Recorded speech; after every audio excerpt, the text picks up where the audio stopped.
ఓం శాంతి 22/12/2025 మధురమైన పిల్లలు, తండ్రి ఎవరో ఎలా ఉన్నారో వారిని యథార్థంగా గుర్తించి స్మృతి చేయండి. దీనికోసం మీ బుద్ధిని విశాలంగా తయారు చేసుకోండి. ప్రశ్న: తండ్రిని పేదల పాలిటి పెన్నిది అని ఎందుకంటారు? జవాబు: ఎందుకంటే ఈ సమయంలో మొత్తం ప్రపంచం నిరుపేదగా అనగా దుఃఖమయంగా అయినప్పుడు అందరినీ దుఃఖం నుండి విడిపించేందుకు తండ్రి వచ్చారు. అంతేకాని ఎవరిపైనైనా దయ కలిగి బట్టలివ్వడం, ధనమివ్వడం అవేవీ అద్భుతమైన విషయాలు కావు. వీటితో వారేమీ షావుకార్లుగా అవ్వరు. నేను ఈ ఆటవికులకు ధనాన్నిచ్చి పేదల పాలిటి పెన్నిధిని అని పిలిపించుకోను. నేనైతే పేదలకు అనగా పతితులకు, ఎవరిలోనైతే జ్ఞానం లేదో వారికి జ్ఞానాన్నిచ్చి పావనంగా తయారు చేస్తాను. పాట: ప్రపంచాన్ని మర్చిపోయే వసంతకాలమిదే. ఓం శాంతి. మధురాతి మధురమైన పిల్లలు పాట విన్నారు. పాటనైతే ప్రపంచంలోని మనుషులు పాడారని పిల్లలకు తెలుసు. ఈ పాత ప్రపంచాన్ని మర్చిపోవాలి అన్న ఈ పదాలు చాలా బాగున్నాయి. ఇంతకుముందు ఇలా అర్థం చేసుకునేవారు కాదు. కొత్త ప్రపంచంలోకి వెళ్లాలంటే తప్పకుండా పాత ప్రపంచాన్ని మర్చిపోవాలి అని కలియుగి మనుషులకు కూడా అర్థం కాదు. వారు పాత ప్రపంచాన్ని విడిచిపెట్టాలని అర్థం చేసుకుంటారు కానీ దానికి ఇంకా చాలా సమయం ఉందని భావిస్తారు. కొత్తది నుండి పాతదిగా అవుతుంది అనైతే అర్థం చేసుకుంటారు కానీ ఎక్కువ సమయాన్ని రాయడం వలన మర్చిపోయారు. ఇప్పుడు కొత్త ప్రపంచం స్థాపన అవుతుంది కావున పాత ప్రపంచాన్ని మర్చిపోవాలి అని మీకిప్పుడు స్మృతినిప్పించడం జరుగుతుంది. ఈ విషయాన్ని మర్చిపోతే ఏమవుతుంది? మనం ఈ శరీరాన్ని వదిలి కొత్త ప్రపంచంలోకి వెళ్తాము. కాని అజ్ఞాన కాలంలో ఇటువంటి విషయాల యొక్క అర్థం వైపుకు ఎవరి ధ్యాస వెళ్లదు. తండ్రి ఏ విధంగానైతే అర్థం చేయిస్తారో ఆ విధంగా అర్థం చేయించేవారు ఎవ్వరూ లేరు. మీరు దీని అర్థాన్ని అర్థం చేసుకోగలరు. తండ్రి చాలా సాధారణంగా ఉంటారని కూడా పిల్లలకు తెలుసు. అనన్యులైన మంచి మంచి పిల్లలు కూడా పూర్తిగా అర్థం చేసుకోరు. వీరిలోకి శివబాబా వస్తారని మర్చిపోతూ ఉంటారు. ఏదైనా డైరెక్షన్ ఇస్తే ఇది శివబాబా డైరెక్షన్ అని అర్థం చేసుకోరు. శివబాబాను రోజంతా మర్చిపోయినట్లుగా ఉంటారు. పూర్తిగా అర్థం చేసుకునే కారణంగా వారు చెప్పిన పని చేయరు. మాయా స్మృతి చేయనివ్వదు. ఆ స్మృతి స్థిరంగా నిలవదు. కృషి చేస్తూ చేస్తూ చివరికి అంతిమంలో ఆ అవస్థ తప్పకుండా ఏర్పడనున్నది. ఈ సమయంలో కర్మాతీత అవస్థను పొందేవారు ఎవరూ లేరు. తండ్రి ఎవరో ఎలా ఉన్నారో వారిని తెలుసుకునేందుకు విశాల బుద్ధి కావాలి. వెచ్చదనాన్నిచ్చే చలికాలం బట్టలను బాప్దాదా ధరిస్తారా అని మిమ్మల్ని అడుగుతారు. ఇద్దరూ ధరించే ఉన్నారు అని మీరు చెప్తారు. శివబాబా అంటారు, నేనేమీ వెచ్చదనాన్నిచ్చే బట్టలను ధరించను. నాకు చలనిపించదు. అయితే ఎవరిలోనైతే ప్రవేశించానో వారికి చలనిపిస్తుంది. నాకు ఆకలిగాని దాహంగాని ఏమీ అనిపించదు. నేనైతే నిర్లేపిని. సేవ చేస్తూ కూడా ఈ విషయాలన్నిటి నుండి అతీతంగా ఉంటాను. నేను తినను, తాగను. ఒక సాధువు కూడా నేను తినను, తాగను అని అనేవారు కదా. అతను తర్వాత ఆర్టిఫిషియల్ వేషాన్ని ధరించారు. దేవతల పేర్లను కూడా చాలామంది పెట్టుకున్నారు. ఇంకే ధర్మంలోనూ దేవీదేవతలుగా అవ్వరు. ఇక్కడెన్ని మందిరాలున్నాయి. బయటైతే ఒక్క శివబాబాను మాత్రమే నమ్ముతారు. తండ్రి ఒక్కరే ఉంటారని బుద్ధి కూడా చెప్తుంది. తండ్రి నుండే వారసత్వం లభిస్తుంది. కల్పం యొక్క ఈ పురుషోత్తమ సంగం యుగంలోనే బాబా నుండి వారసత్వం లభిస్తుందని పిల్లలైన మీ బుద్ధిలో ఉంది. మనం సుఖధామంలోకి వెళ్ళినప్పుడు మిగిలిన వారంతా శాంతిధామంలో ఉంటారు. మీలో కూడా ఈ వివేకం నంబర్వారుగా ఉంది. ఒకవేళ జ్ఞానం యొక్క ఆలోచనల్లోనే ఉన్నట్లయితే వారి మాటల్లో కూడా అవే వెలువడతాయి. మీరు బాబా ద్వారా రూప్ బసంత్గా అవుతారు. మీరు రూప్ కూడా మరియు బసంత్ కూడా, యోగస్వరూపులు మరియు జ్ఞానస్వరూపులు. మేము రూప్ బసంత్లమని ప్రపంచంలో ఇంకెవ్వరూ అనలేరు. మీరిప్పుడు చదువుకుంటున్నారు. చివరికల్లా నంబర్వార్ పురుషార్థానుసారంగా చదివేసుకుంటారు. శివ్ బాబా ఆత్మలమైన మన తండ్రి కదా. ఇది కూడా మనస్ఫూర్తిగా అనిపిస్తుంది కదా. భక్తి మార్గంలో మనస్ఫూర్తిగా అనిపించదు. ఇక్కడ మీరు సమ్ముఖంలో కూర్చున్నారు. తండ్రి ఈ సమయంలోనే వస్తారని, తర్వాతింకే సమయంలోనూ తండ్రి వచ్చే అవసరం ఉండదని మీకు తెలుసు. సత్యుగం నుండి త్రేతాయుగం వరకు వారు రారు. ద్వాపరం నుండి కలియుగం వరకు కూడా వారు రారు. వారు కల్పం యొక్క సంగమయుగంలోనే వస్తారు. తండ్రి పేదల పాలిటి పెన్నిది, అనగా దుఃఖమయంగా నిరుపేదగా అయిన మొత్తం ప్రపంచానికి వారు తండ్రి. వారి హృదయంలో ఏముంటుంది? నేను పేదల పాలిటి పెన్నిదిని, అందరి దుఃఖం మరియు పేదరికం తొలగిపోవాలి అని నా హృదయంలో ఉంటుంది. అది జ్ఞానంతో తప్ప ఇంక దేనితోనూ తొలగదు. అంతేకాని బట్టలు మొదలైనవి ఇచ్చినంత మాత్రాన ఎవరూ షావుకార్లుగా అయితే అయిపోరు కదా. పేదవారిని చూస్తే వారికి బట్టలు ఇవ్వాలని నాకు అనిపిస్తుంది. ఎందుకంటే నేను పేదల పాలిట పెన్నిదిని అని గుర్తుకొస్తుంది కదా. దాంతోపాటు ఈ విధంగా కూడా అనుకుంటాను, నేనేమీ ఈ ఆటవికులకు మాత్రమే పేదల పాలిటి పెన్నిదిని కాదు. నేను పేదల పాలిటి పెన్నిదిని. ఎవరైతే పూర్తిగా పతితంగా ఉన్నారో వారిని పావనంగా తయారు చేస్తాను. నేను పతిత పావనుడిని. నేను పేదల పాలిట పెన్నిదిని అని ఆలోచన నడుస్తుంది కాని ధనం మొదలైనవి ఎలా ఇస్తాను? ధనం మొదలైనవి ఇచ్చేవారైతే ప్రపంచంలో చాలామంది ఉన్నారు. చాలా ఫండ్స్ వస్తాయి. వాటిని అనాథాశ్రమాలకు పంపిస్తారు. అక్కడ అనాథలుంటారని వారికి తెలుసు. అనాథలంటే నాథుడు లేనివారు అని అర్థము. అనాథలు అనగా పేదవారు. మీక్కూడా నాథుడు ఉండేవారు కాదు, అనగా తండ్రి ఉండేవారు కాదు.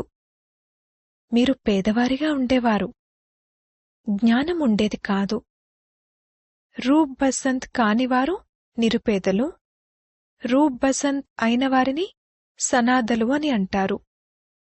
సనాదలు అని షావుకార్లను, అనాథలు అని పేదవారిని అనడం జరుగుతుంది.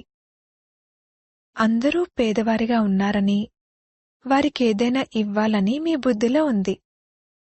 తండ్రి పేదల పాలిటి పెన్నిది కావున సదా కోసం షావుకార్లుగా తయారయ్యేలాంటి వస్తువేదైనా ఇవ్వమని వారు చెప్తారు. ఇకపోతే ఈ బట్టలు మొదలైనవి ఇవ్వడమనేది సాధారణమైన విషయమే.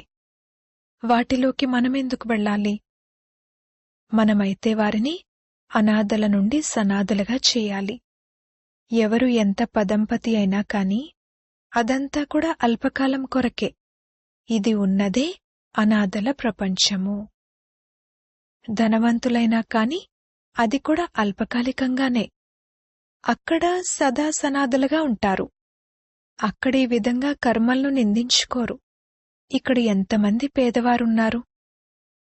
ఎవరి వద్దనైతే ధనం ఉందో వారికైతే మేం స్వర్గంలో ఉన్నామన్న నష ఎక్కి ఉంటుంది. కాని వాస్తవానికి అలా కాదని మీకు తెలుసు. ఈ సమయంలో మనుషులెవ్వరూ సనాథులు కారు. అందరూ అనాథలే. ఈ ధనం మొదలైనవన్నీ అయితే మట్టిలో కలిసిపోనున్నాయి. మా వద్ద ఇంత ధనముంది, దీనిని పుత్రులు మనవలు తింటూ ఉంటారు, పరంపరగా కొనసాగుతూ ఉంటుందని మనుషులు భావిస్తారు. కాని అలా ఏమీ కొనసాగదు. ఇదంతా వినాశనమైపోతుంది. అందుకే మీకు ఈ మొత్తం పాత ప్రపంచం పట్ల వైరాగ్యం ఉంది. కొత్త ప్రపంచాన్ని స్వర్గమని, పాత ప్రపంచాన్ని నరకమని అంటారని మీకు తెలుసు. మనల్ని బాబా కొత్త ప్రపంచం కొరకు షావుకార్లుగా తయారు చేస్తున్నారు. ఈ పాత ప్రపంచమైతే సమాప్తమవ్వనున్నది. తండ్రి ఎంత షావుకార్లుగా తయారు చేస్తారు. ఈ లక్ష్మీనారాయణలు షావుకార్లుగా ఎలా అయ్యారు? వారికి ఎవరైనా షావుకార్ల నుండి వారసత్వం లభించిందా, లేక వారు యుద్ధం చేశారా? ఏ విధంగా ఇతరులు రాజ్యసింహాసనాన్ని పొందుతారో వీరు కూడా అలాగే పొందారా, లేక కర్మలనుసారంగా ఈ ధనం లభించిందా? తండ్రి కర్మలు నేర్పించే విధానం పూర్తిగా అతీతమైనది. కర్మ, అకర్మ, వికర్మ అనే పదాలు కూడా స్పష్టంగా ఉన్నాయి కదా. శాస్త్రాలలో కొన్ని పదాలున్నాయి. పిండిలో ఉప్పంతున్నాయి. ఇన్ని కోట్ల మంది మనుషులెక్కడా? ఆ తర్వాత 9 లక్షల మంది మిగులుతారు. 0.5% కూడా కానట్టు. కావున దీన్ని పిండిలో ఉప్పంతా అనంటారు. ప్రపంచమంతా వినాశనమైపోతుంది. చాలా కొద్దిమందే సంగమయుగంలో ఉంటారు. కొంతమంది ముందే శరీరాన్ని వదిలి వెళ్ళిపోతారు. వాళ్ళు తర్వాత రిసీవ్ చేసుకుంటారు. ముగలి అనే బిడ్డ ఉండేది. కరాచీలో బంధనంలో ఉన్న ఒక బిడ్డ, ఆమె బంధనంలోనే దేహం విడిచిపెట్టారు. ఆమె చాలా మంచిది కావున చాలా మంచి ఇంట్లోనే జన్మ తీసుకునుంటుంది. సుఖంలోనే నంబర్వారుగా జన్మ తీసుకుంటారు. వారు సుఖాన్ని ఎలాగా చూస్తారో కొంచెం దుఃఖాన్ని కూడా చూస్తారు. కర్మాతీత అవస్థ అనేది ఎవరిది తయారవ్వలేదు. వారు చాలా సుఖమయమైన కుటుంబంలోకి వెళ్లి జన్మ తీసుకుంటారు. ఇక్కడ సుఖమయమైన ఇళ్లేవీ లేవని భావించకండి. మంచిగా ఉండే పరివారాలెన్నున్నాయో ఇక అడక్కండి. బాబా వాటిని చూశారు. ఒకే ఇంట్లో కోడళ్ళు ఎంతో శాంతిగా కలుపుగోలుగా ఉంటారు. అందరూ కలిసి భక్తి చేస్తారు, గీత చదువుకుంటారు. ఇంతమంది కలిసుంటున్నారు, గొడవలు మొదలైనవి జరగవా అని బాబా వారిని అడిగారు. అప్పుడు వారు, మా వద్దనైతే స్వర్గముంది. మేమంతా కలిసుంటాము. ఎప్పుడూ కొట్లాడుకోము, గొడవపడము, శాంతిగా ఉంటాము అని చెప్పారు. ఇక్కడైతే స్వర్గంలా ఉందని అంటారు. అనగా స్వర్గం తప్పకుండా ఒకప్పుడు ఉండి గతించింది, అందుకే ఇక్కడ స్వర్గమే ఉన్నట్లుంది అని అంటారు. కాని ఇక్కడైతే చాలా మందిలో స్వర్గవాసులుగా అయ్యే స్వభావం కనిపించటం లేదు. దాస్తాసీలు కూడా తయారవ్వాలి కదా. ఇక్కడ రాజధాని స్థాపన అవుతుంది. ఇకపోతే ఎవరైతే బ్రాహ్మణులుగా అవుతారో వారు దైవీ వంశంలో రానున్నారు. కాని నంబర్వారుగా ఉన్నారు. కొందరైతే చాలా మధురంగా ఉంటారు. అందరినీ ప్రేమిస్తూ ఉంటారు. ఎప్పుడూ ఎవరిపైనా కోప్పడరు. కోప్పడితే దుఃఖం కలుగుతుంది. ఎవరైతే మనసా, వాచా, కర్మణ ఇతరులకు దుఃఖాన్ని ఇస్తూ ఉంటారో వారిని దుఃఖిత ఆత్మ అని అంటారు. ఉదాహరణకు పుణ్యాత్మ, పాపాత్మ అని అంటారు కదా. అక్కడ శరీరం పేరు తీసుకుంటారా? వాస్తవానికి ఆత్మే అలా అవుతుంది. పాపాత్ములందరూ కూడా ఒకేలా ఉండరు. పుణ్యాత్ములు కూడా అందరూ ఒకేలా ఉండరు. నంబర్వార్ పురుషార్థానుసారంగా ఉంటారు. విద్యార్థులకు స్వయం తెలుస్తూ ఉండొచ్చు కదా. మా క్యారెక్టర్స్, అవస్థ ఎలా ఉన్నాయి, మేమెలా నడుచుకుంటున్నాము, అందరితో మధురంగా మాట్లాడుతున్నామా, ఎవరైనా ఏదైనా అంటే మేం తప్పుడు జవాబులైతే ఇవ్వడం లేదు కదా. బాబాతో చాలామంది పిల్లలు అంటూ ఉంటారు, పిల్లలపై కోపం వచ్చేస్తుంది అని. బాబా అంటారు, ఎంత వీలైతే అంత ప్రేమతో వ్యవహరించండి. నిర్మోహులుగా కూడా అవ్వాలి. మనం ఈ లక్ష్మీనారాయణలుగా అవ్వాలని పిల్లలైన మీకు తెలుసు. లక్ష్యముద్దేశం ఎదురుగా నిలబడి ఉంది. ఇది ఎంత ఉన్నతమైన లక్ష్యముద్దేశము. చదివించేవారు కూడా చాలా ఉన్నతమైనవారు కదా. సర్వగుణ సంపన్నులు, 16 కళల సంపన్నులు అని శ్రీకృష్ణుని మహిమను ఎంతగా పాడుతూ ఉంటారు. మనమలా అవుతున్నామని ఇప్పుడు పిల్లలైన మీకు తెలుసు. మీరిక్కడికొచ్చిందే అలా తయారవ్వడం కోసం. మీ ఈ సత్యమైన సత్యనారాయణ కథ నరుని నుండి నారాయణునిగా తయారయ్యేందుకు కథ. ఇది అమరపురికి వెళ్లేందుకు అమర కథ. సన్యాసులు మొదలైన వారికెవ్వరికీ ఈ విషయాలు తెలియవు. మనుష్యమాతృలెవ్వరినీ కూడా జ్ఞానసాగరుడు లేక పతిత పావనుడు అని అనరు. సృష్టి అంతా పతితంగా ఉన్నప్పుడు మనం పతిత పావనుడు అని ఎవరిననాలి? ఇక్కడ పుణ్యాత్ములెవ్వరూ ఉండరు. తండ్రి అర్థం చేయిస్తున్నారు, ఈ ప్రపంచం పతితమైనది. శ్రీకృష్ణుడు మొదటి నంబర్ వారు. వారిని కూడా భగవంతుడని అనలేరు. జనన మరణ రహితుడు ఒక్క నిరాకార తండ్రి మాత్రమే. శివ పరమాత్మాయ నమః అని అంటూ ఉంటారు. బ్రహ్మ విష్ణు శంకర్లను దేవతలని అంటూ శివుణ్ణి పరమాత్మ అని అంటారు. శివుడు అందరికన్నా పైన ఉన్నట్లు కదా. వారు అందరికీ తండ్రి. వారసత్వం కూడా తండ్రి నుండే లభించనున్నది. సర్వవ్యాపి అనడంతో వారసత్వం లభించదు. తండ్రి స్వర్గాన్ని స్థాపన చేసేవారు కావున వారు తప్పకుండా స్వర్గం యొక్క వారసత్వాన్నే ఇస్తారు. ఈ లక్ష్మీనారాయణలు నంబర్ 1. వీరు చదువు ద్వారా ఈ పదవిని పొందారు. భారత్ యొక్క ప్రాచీన యోగం ఎందుకు ప్రసిద్ధమవ్వదు? ఎందుకంటే దీని ద్వారా మనుషులు విశ్వానికి యజమానులుగా అవుతారు. దీనిని సహజ యోగం, సహజ జ్ఞానమని అంటారు. నిజానికి ఇది చాలా సహజమే. ఒక్క జన్మ పురుషార్థంతో ఎంత ప్రాప్తి లభిస్తుంది? భక్తి మార్గంలోనైతే జన్మజన్మలుగా ఎదురుదెబ్బలు తింటూ వచ్చారు, కాని ఏమీ లభించదు. ఇక్కడైతే ఒక్క జన్మలోనే లభిస్తుంది, కావున దీనిని సహజమని అంటారు. క్షణంలో జీవన్ముక్తి అని అంటారు. ఈ రోజుల్లోనైతే ఎటువంటి ఆవిష్కరణలు చేస్తున్నారో చూడండి. సైన్స్ది కూడా అద్భుతం. సైలెన్స్ యొక్క అద్భుతం కూడా ఎలా ఉందో చూడండి. అక్కడ అవన్నీ చూడటానికి కనిపిస్తాయి, ఇక్కడేవీ కనిపించవు. మీరు శాంతిగా కూర్చున్నారు. మీరు ఉద్యోగాలు మొదలైనవి కూడా చేస్తారు. చేతులు పనివైపు మరియు ఆత్మ యొక్క మనసు ప్రియునివైపు. ప్రేయసి ప్రియుల గురించి కూడా చెప్పుకుంటూ ఉంటారు కదా. వారు ఒకరి రూపంపై ఒకరు ప్రేమ కలిగి ఉంటారు. వికారాల విషయమేమీ ఉండదు. ఎక్కడ కూర్చున్నా సరే వారు గుర్తుకొస్తూ ఉంటారు. రోటీ తింటూ ఉంటారు, అంతే, ఎదురుగా తనను చూస్తూ ఉంటారు. అంతిమంలో మీకీ అవస్థ ఏర్పడుతుంది. కేవలం తండ్రిని మాత్రమే స్మృతి చేస్తూ ఉంటారు. అచ్చా, మధురాతి మధురమైన సిక్కిల్లదే పిల్లలకు మాతా పితా బాప్దాదాల ప్రియ స్మృతులు మరియు గుడ్ మార్నింగ్. ఆత్మిక పిల్లలకు ఆత్మిక తండ్రి నమస్తే. ధారణ కొరకు ముఖ్య సారము. మొదటి పాయింట్, రూప్ బసంతగా అయ్యి నోటి ద్వారా సదా సుఖాన్నిచ్చే మాటలే మాట్లాడాలి, దుఃఖాన్నిచ్చేవారిగా అవ్వకూడదు. జ్ఞానం యొక్క ఆలోచనల్లో ఉండాలి. నోటి నుండి జ్ఞానరత్నాలే వెలువడాలి.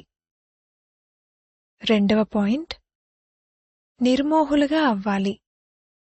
ప్రతి ఒక్కరితోనూ ప్రేమగా వ్యవహరించాలి, కోపగించుకోకూడదు. అనాథలను సనాథులుగా చేసే సేవ చేయాలి.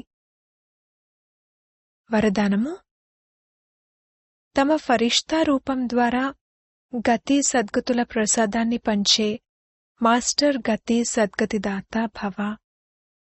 వర్తమాన సమయంలో విశ్వంలోని అనేకాత్మలు పరిస్థితులకు వశమై ఆర్తనాదాలు చేస్తున్నారు.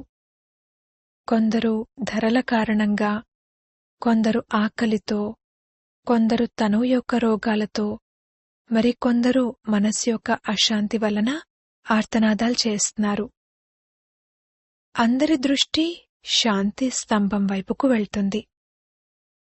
ఈ హాహాకారాల తర్వాత జయ జయకారాలు ఎప్పుడు జరుగుతాయి అని అందరూ చూస్తున్నారు. కావునిప్పుడు మీ సాకార్య ఫరిష్తా రూపం ద్వారా విశ్వం యొక్క దుఃఖాలను దూరం చేయండి.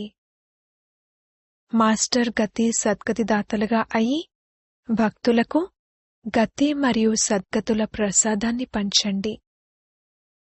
స్లోగన్: మనసును ఎంత శక్తిశాలిగా తయారు చేసుకోండంటే ఇక ఏ పరిస్థితి మనసును అలజడిలోకి తీసుకురాలేకపోవాలి.